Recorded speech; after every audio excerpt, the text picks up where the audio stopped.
broke up with my boyfriend because I thought he was cheating on me, but years later I'd find out the truth. Story time. So me and my ex-boyfriend, who we will call Steve, had been together for about 2 years. This all started when we decided that we were going to plan a little trip together. I had been saying for years that I wanted to go to Switzerland, so that is what we decided to do. Let me tell you, as soon as that plane trip and that holiday was booked, Steve started to act really different. He was starting to be home less and less. He'd started to hide his phone from me. And I asked him how his day had been. He'd be like, yeah, fine. And one of the biggest red flags was when he started to get late night calls. He'd be lying in bed and his phone would start ringing and he would literally like jump into action, run out of the room to answer the call. I was getting so suspicious at this point. So one day his best friend Dave comes round to our house. I explained how I was feeling, what Steve had been like. He was so fidgety, he was really awkward with me. And this is when I accepted that my boyfriend was definitely having an affair. He was cheating on me, his best friend was just covering for him. I'm not in the market to let anybody disrespect me like that. One day when I got home from work, I walked straight into my room and I started to pack my bags. Steve eventually got home, he saw what I was doing and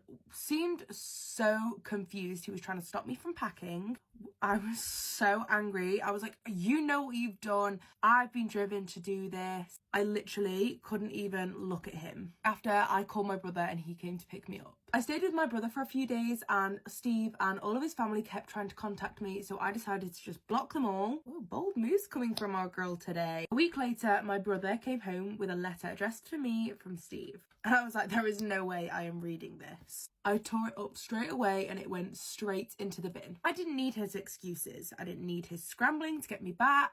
Let's fast forward 3 years to yesterday. I'm sat in a little cafe, I am doing my work, and I look up and who stood in front of me? It was Dave. Now, I hadn't seen Dave since that night when he was all shifty and awkward. I had no issues with Dave, so I went over and I went to say hi. This man was not happy to see me. He turned to me and told me that I must be one of the most awful, cold-hearted women on the planet. I was like, oh, that feels a little bit personal, Dave. Don't feel like I've done anything to you. And I was like, why? And this is when he told me that Steve had been planning to propose to me in Switzerland. When I tell you, I was so shocked. I literally dropped my cup of coffee. The late night calls were from an event planner that was in Switzerland. All I could do was look at him with the most guilt ever. I feel like the nastiest woman ever. I literally had it all and I could have had a husband by now with a brilliant man if I had just asked what was going on. So what do you think I should do now? Or should I reach out to Steve and apologise, see if he wants to rekindle and get to know each other again? What do you think I should do?